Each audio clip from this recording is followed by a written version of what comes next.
So, good evening po sa ating lahat at sa mga tao po na nandito sa ating bahay-sambahan. So, sabi nyo nga sa mga kapatid po natin dito sa bahay-sambahan, pakisabi po sa kanya, God is good?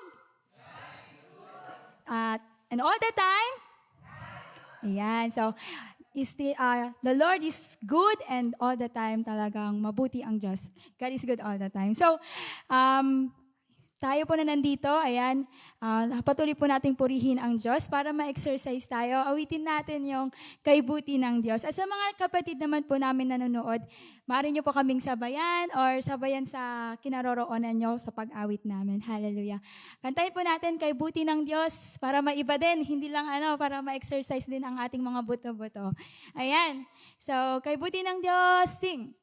Kaibuti ng Diyos, kaibuti ng Diyos sa akin. Kaibuti ng Diyos.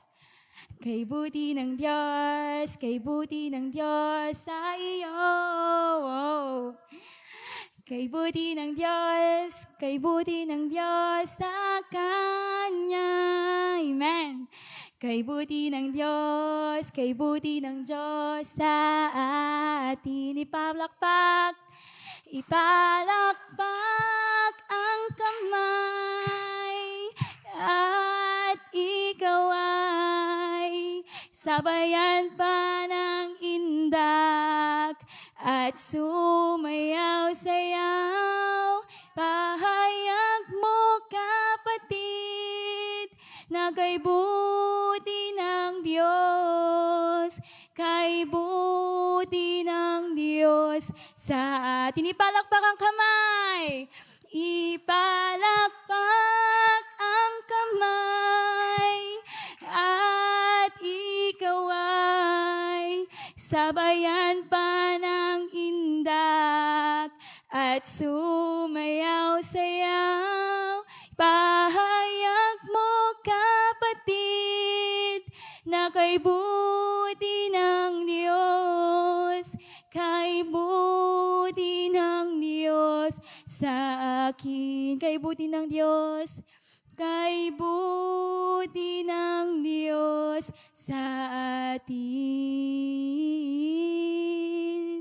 Kaibuti ng Diyos sa atin. Hallelujah. Tunay na mabuti ka, Panginoon, sa aming mga buhay. Hallelujah. Mga kapatid, patuloy po nating purihin ang Diyos at awitin po natin ng buong puso at may deklarasyon sa ating Panginoon, ang kaibuti-buti mo, Panginoon. Let us all together welcome the Lord right now sa simbahang ito. Hallelujah. Let us declare His goodness. Kaibuti-buti mo, Panginoon, sa lahat ng oras, sa bawat araw. Ika'y laging tapat kong magmahal. Ang iyong kaawa ay magpawalang hanggan minsan pa. Kaibuti-buti mo, Panginoon, sa lahat ng oras, sa bawat araw. Ika'y laging tapat kong magmahal. Ang iyong kaawa ay magpawalang hanggan. Pinupuri, sinasamba kita. Dakilang Diyos at Panginoon. Tunay na ika'y walang katulad. Tunay na ika'y di nagbabago. Mabuti ang Diyos na sa akin ay nagmamahal. Pinupuri, sinasamba kita. dakilang Diyos at Panginoon. Tunay na ika'y walang katulad, tunay na ika'y di nagbabago. Mabuti ang Diyos na sa akin ay nagmamahal. Mabuti ang Diyos, mabuti ang Diyos na sa akin ay nagmamahal. Hallelujah. Ang bawat isa po ay manalangin. Panginoon, tunay po na napakabuti niya sa aming mga buhay, Panginoon. Sa kabila ng aming pagkukulang, Lord God, na nanatili kang tapat sa aming mga buhay at mabuti, Panginoon. Salamat po sa inyong kadakilaan. Salamat po sa inyong kabutihan sa aming mga buhay. Salamat sa pag-ingat at pag-provide niyo, Panginoon, sa lahat ng aming pangangailangan sa nakalipas na araw at linggo, Panginoon. Lord, sa oras na ito, patuloy po kami, Panginoon, na nagpapakumbaba sa inyong harapan. Panginoon, alam niyo po ang bawat laman ng puso ng bawat isa sa amin, Lord God. Patuloy niyo pong saliksikin ito. Patuloy po kami nagpapakumbaba. Alam niyo po kung yung mga bagay na nagbigay kalungkutan sa inyo, Panginoon. Hinihiling po namin ito, Panginoon, ng kapatawaran sa lahat ng mga bagay na nagawa po namin. Mga bagay na amin pong naisip, nasabi at nagawa na hindi nagbigay kaluguran, Lord. Patuloy po namin itong hinihingi ng kapatawaran, Lord God. Panginoon, pakalinisin niyo po ang bawat puso ng bawat isa sa amin. Nang sa ganon, amin pong maitoon, Panginoon, ang aming focus sa inyo sa gabing ito. Lord, ganon din po, Panginoon, dalangin namin na pakihanda niyo po ang aming mga buhay. Ihanda niyo po, Panginoon, ang aming puso't isipan sa maririnig po naming salita sa gabing ito, Lord God. Tulungan niyo po ang bawat isa sa amin. Ganon din po ang mga kapatid namin na naroroon kung nasaan man silang lupalok ngayon, Panginoon. Tulungan niyo po sila na magkaroon sila ng pangunawa, Panginoon. Magkaroon po kami ng pangunawa sa inyong mga salita, Lord God, sa gabing ito. At ganoon din, Panginoon, sa lingkod niyo, Panginoon, na maghahayag ng inyong salita, Lord God, sa gabing ito. Tulungan niyo po siya that in the name of Jesus, Lord God, maihahayag niya, Panginoon, ang mga salita na nais niyo pong iparating sa bawat isa sa amin. Tulungan niyo kami na mahalin, pakinggan, at maitanim po sa aming mga puso't isipan ang bawat salita na magmumula sa bibig ng inyong lingkod sa gabing ito. Tulungan niyo kami na maintindihan ka at mas mangusap pa, Panginoon, ang banal na Espiritu nang sa ganon ay malaya po naming matatanggap ang inyong salita sa gabing ito. Salamat po sa gabing ito. Salamat sa katagumpayan at lahat po ng kapurihan, Panginoon, ay sa inyo lamang. Ito po ang aming panalangin sa pangalan ni Jesus. Amen. So, ayan, tinatawagan ko na po ang ating lingkod po sa gabing ito na maghayag ng kanyang salita.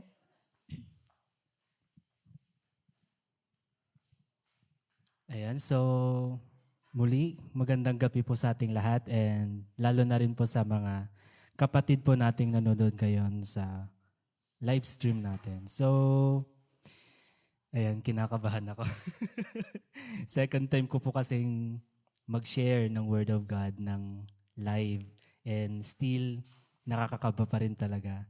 Pero ayun po, kung may Bible po kayo, oras na po upang tayo namang lahat ay makinig ng salita ng Lord and makipagbasa po kayo sa akin sa Matthew chapter 21 verses 18 to 22.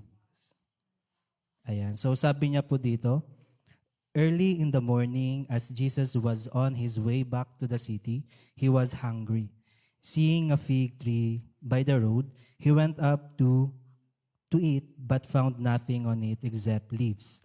Then he said to it, may you never bear fruit again. Immediately the tree withered.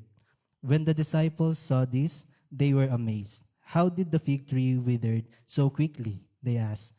Jesus replied, truly I tell you, if you have faith and do not doubt, not only can you do what was done to the fig tree, but also you can say to this mountain, go throw yourself into the sea, and it will be done.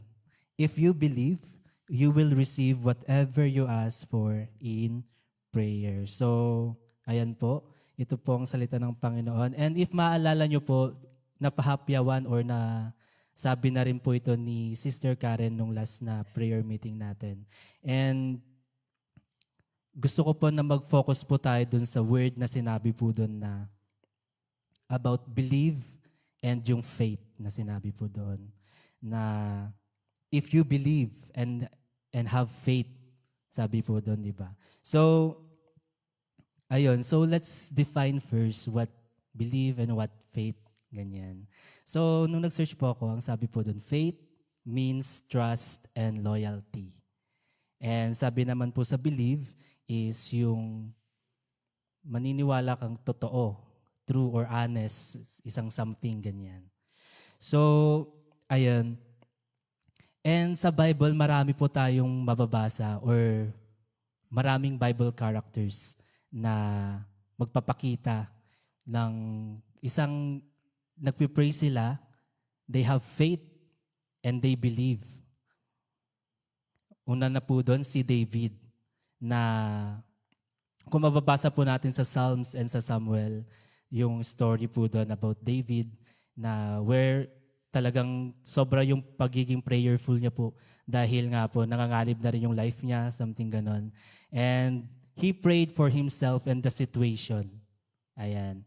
And another one po is si Daniel. Kilala niyo po ba si Daniel? Ayan. Siyempre kilala natin.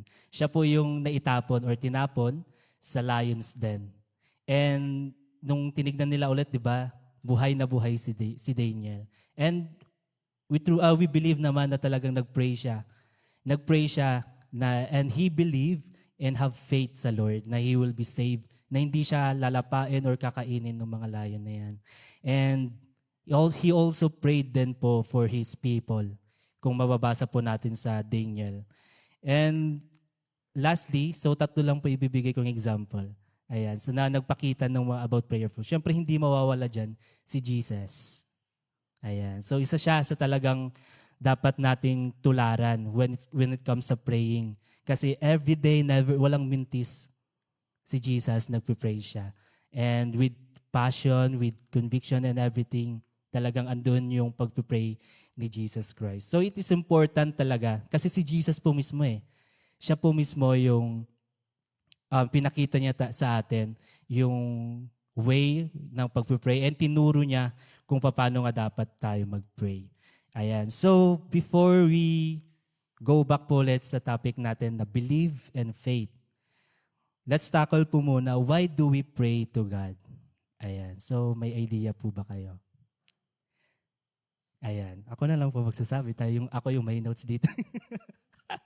Ayan. So, why do we pray to God? So, nag-prepare lang po ako ng 3 points. So maybe may mga other po kayong maisip pa, pero I'll just give 3 points po na which I think is yun po yung isa or 3 sa mga necessary why o mga reasons kung bakit po tayo nagpe-pray sa Lord. So una na po doon, we pray to God because we want to talk with Him. We want to have a conversation to God. We want to communicate with God. Kaya po tayo nagpe-pray kay Lord. Ayan. Kasi once we communicate kay Lord, di ba? Ay sabi nga po natin, yung pagpipray po natin, yun yung way natin para makapag-communicate kay Lord. Amen po ba? Yun po yung way natin para makausap or kausapin si Lord. And God answers in mysterious ways. Pwedeng sumagot si Lord through His scriptures. Pwede rin sumagot si Lord through dreams or visions and many more po. And our way is through praying po. Ayan. So, when you talk to God, andun na yung tinasabi nating believe. Kasi naniniwala kang God exists. Amen? Kasi hindi mo naman sasabihin, hindi ka naman magpipray kung hindi ka naniniwala at wala kang pananampalataya na mayroong Diyos. Amen? Kaya, ayun. We believe that God exists. And nagpipray din tayo kay Lord to talk with Him and para maging connected tayo kay Lord. Ayan. So, yun po yung unang point natin kung bakit tayo nagpipray. To talk with God and have conversation with God. Ayan po. And then second po, why we pray to God? Because we want to do the acts. Ayan, yung acts po. Alam niyo po ba yung acts kapag nag-pray po tayo? Yun po yung adoration, confession, thanksgiving, and supplication. Ayan. So, paano po ba natin siya i-relate? Ayan. So, we pray because we want to adore God. We want to give praise. We want to worship God. We want to glorify Him. Amen? Ayan. And then we want, so kung baka magtanong po kayo, bakit apat naman yung nandun sa number 2? Bali, pinagsama-sama ko lang po sila. Yung acts, confession, thanksgiving, and supplication. So yun po yung second point natin. And then adoration, yung A. Yung C, tama ba? C is confession. We pray to God to ask for forgiveness, to confess our sins to Him, para humingi tayo ng kapatawaran sa Panginoon. And T, thanksgiving. Of course, from its name, thanksgiving, we give thanks sa Lord sa lahat ng ginawa niya sa life natin, sa lahat ng mga miracles, sa lahat ng mga wonderful things na ginawa ng Lord sa atin. Amen. And yung letter S is supplication. So doon naman po tayo, we pray to God to ask for provision, ask for comfort, or ano man po yung gusto nating hingin sa Panginoon. And kapag kailangan natin ng peace, we ask for peace. Kung kailangan natin ng comfort, kay Lord lang natin matatagpuan yan. So, yun po yung second point natin. Why we pray to God. Ano po yun ulit? Acts. Ayan. So, pangatlo po, we pray to God to build a relationship with Him.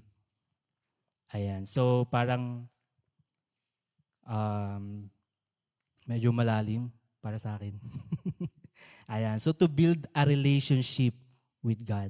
Di pa po kapag you want na magkaroon ka ng, or maging close mo yung someone, or gusto mo maging makilala yung isang tao, di ba kinakausap mo siya, ganyan.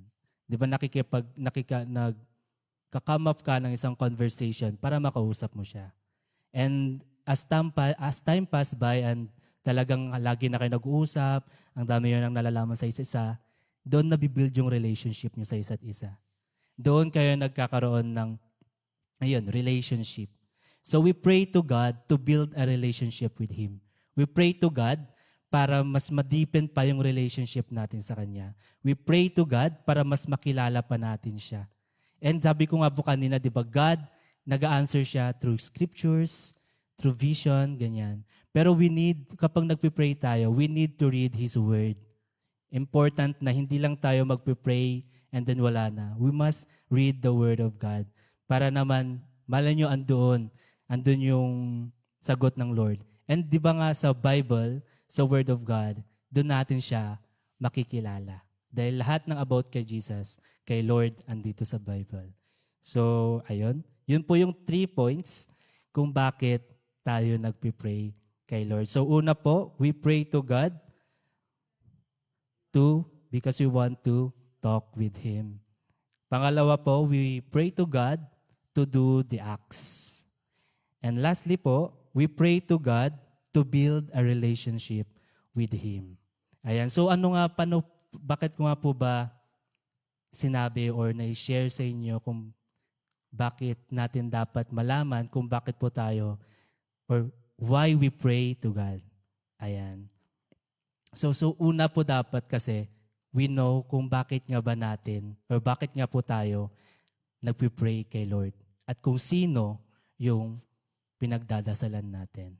Dapat kilala natin siya. We know that God is our great provider. Amen. We know that God is our great healer. We know that God is our great protector. We know that God is great. We know that God can do all things. Amen. And that's the time na doon na rin yung mabibuild yung faith and doon na yung maniniwala tayo at may pananampalataya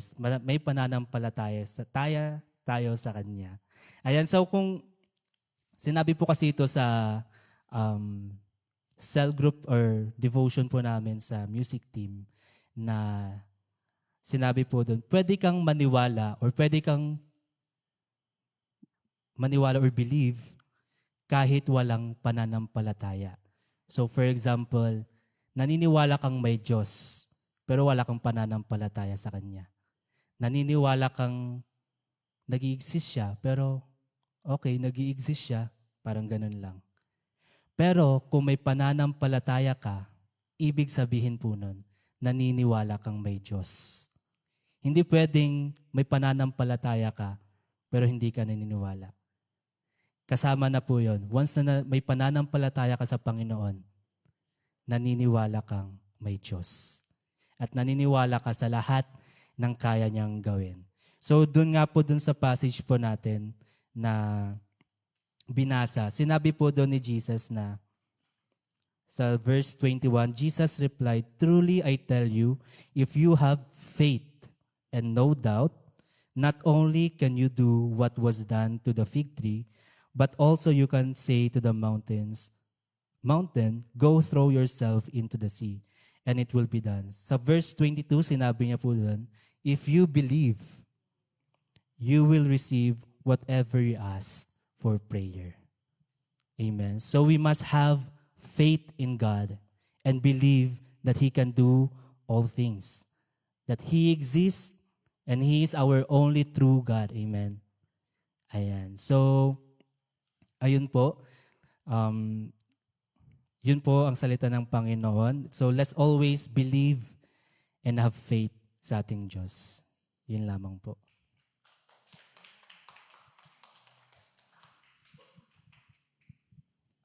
And thank you, Brother Miles, sa mensahe sa gabing ito. Ayan, pinaintindi sa atin na kung bakit tayo nalangin sa ating Panginoon. Sa pagkakataon na ito, tinuruan po tayo ng ating Panginoong Hesus kung paano manalangin. Believe and have faith. Push, pray until something happen. At sa pagkakataon na ito, tayo po ay manalangin sa ating Panginoon, manampalataya tayo sa pinanampalataya na natin na ang Diyos ang siyang makakasagot lahat po ng ating panalangin basta may pananampalataya po tayo. Yun po yung requirement ng ating Panginoong Diyos para matanggap natin ang ating mga panalangin. Tayo ay maniwala at manampalataya sa Kanya. Siya mismo ang nagsabi nun sa panahon na sila ay naglalakad at nagutom ang ating Panginoong Hesus sa passage po natin the book of Matthew, na tayo po'y tinuruan ng ating Panginoong Hesus na kung paano tayo manalangin. Sa mensahe ngayong gabing ito, yan, manalangin tayo dahil gusto nating kausapin ng ating Panginoong Diyos para mapupurihan natin siya at para makabuild po tayo ng relationship sa ating Panginoon. Na sa isang tao, kung hindi natin siya kinakausap, malayo po yung loob natin sa Kanya. Pero kapag lagi tayo nakipag-usap sa Kanya, nagkakaroon ng interaction, nagkakaroon ng, makakabuild po tayo ng relationship. Kaya sa gabing ito, manalangin po tayo ng may pananampalataya at kausapin natin ang ating Panginoong Diyos na buhay na siyang pinaglilingkuran po natin. At anuman hilingin natin, tatanggapin natin yan kung mananalig tayo at maniniwala tayo na tatanggapin natin iyon. Sa gabing ito, pupunta po tayo sa ating mga individual prayer. Pupunta po tayo kung saan po tayo komportableng manalangin at tayo po ay manalangin sa ating Panginoong Diyos.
ito.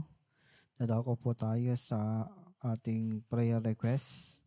Sino po yung mga may prayer request at sabay-sabay po nating ipanalangin sa ating Panginoon.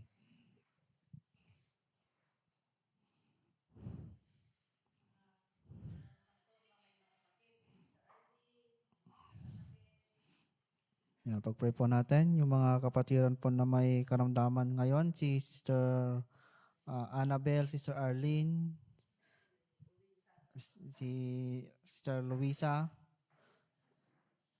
sino pa? Si Ate Maan.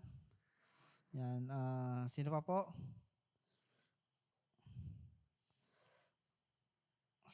Si Sister Amy.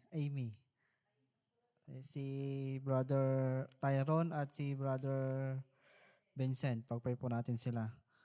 Yan. Meron pa po ba? Ayan, kung wala na, yan, dadako po tayo sa pagbibigay ng ating handog, ating kaloob sa ating Panginoon. At ibigay muna natin ang ating kaloob para sa ating Panginoon Diyos para po diretsyon na po tayo. Awitin natin yung awiting tayo ay magbigay at ibigay po natin ang ating pasalamat sa ating Panginoon.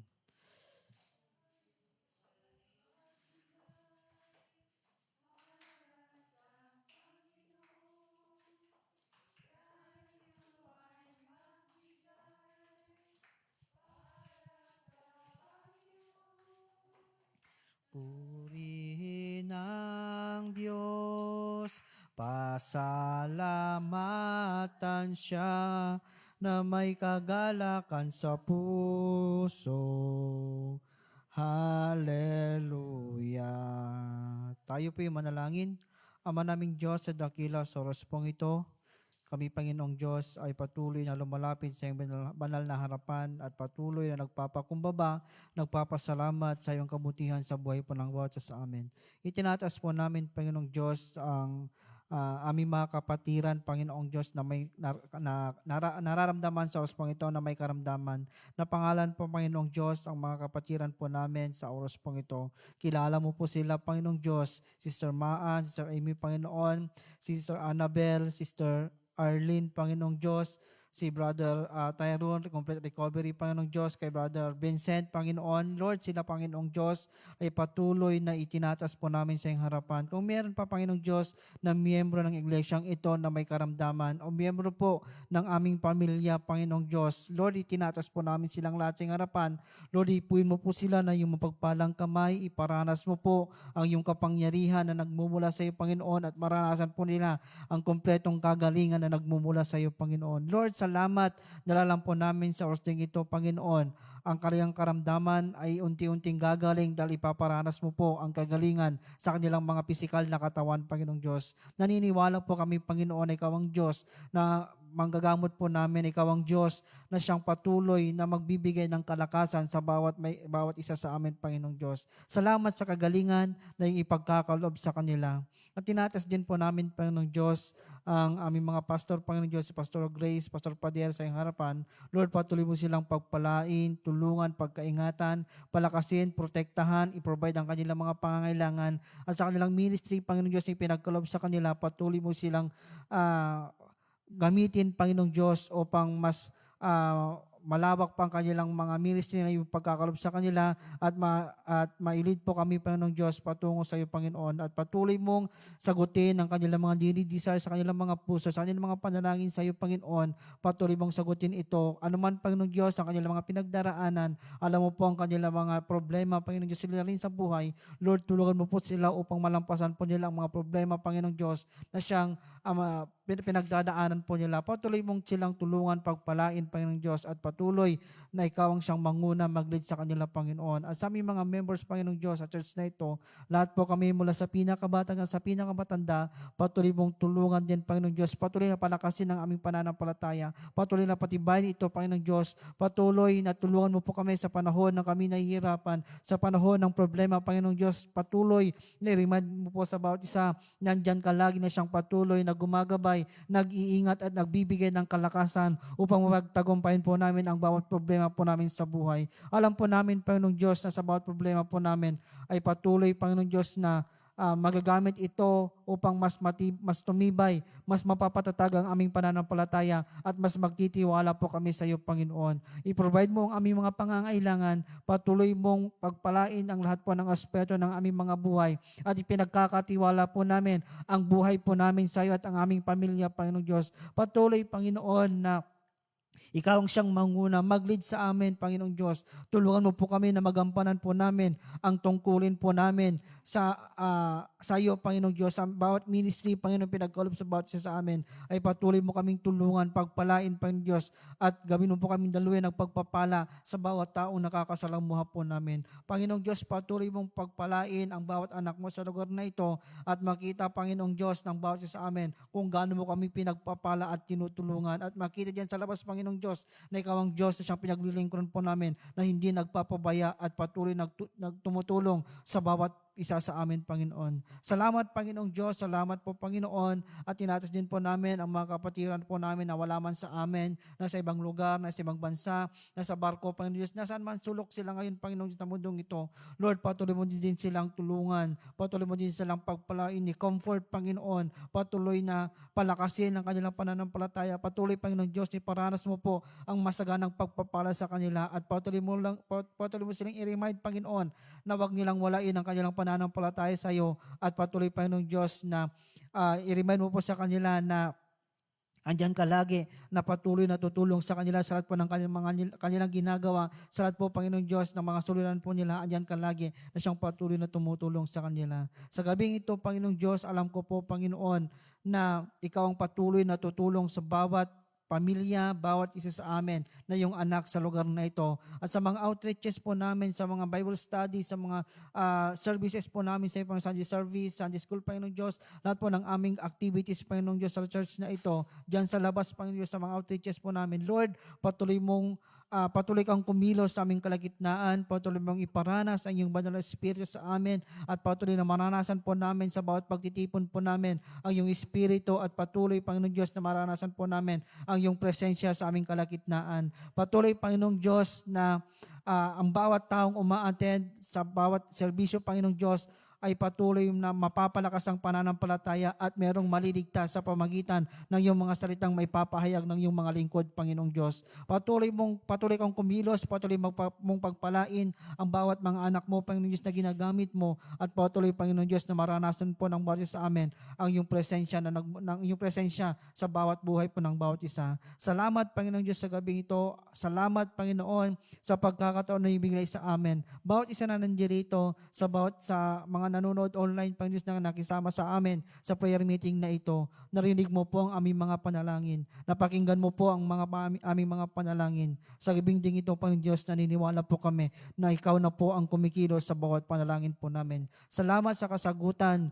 Salamat, Panginoon Diyos, sa iyong gagawin sa buhay po ng bawat isa. Salamat, alam ko po, Panginoon, na makita po namin yung himala na ipaparanas mo po sa bawat isa. Ngayong gabi, Panginoong Diyos, salamat, Panginoong Diyos, at i-claim po namin ang katagumpayan at patuloy, Panginoong Diyos, na kagalakan po ang maranasan po namin dahil ikaw ang Diyos siyang ginampalatayan po namin na patuloy na nakikinig sa aming mga panalangin. Salamat sa gabing ito, Panginoong Diyos. Salamat sa pagkakataon na ito at tinatas din po namin ang mga offering na siyang nalikom.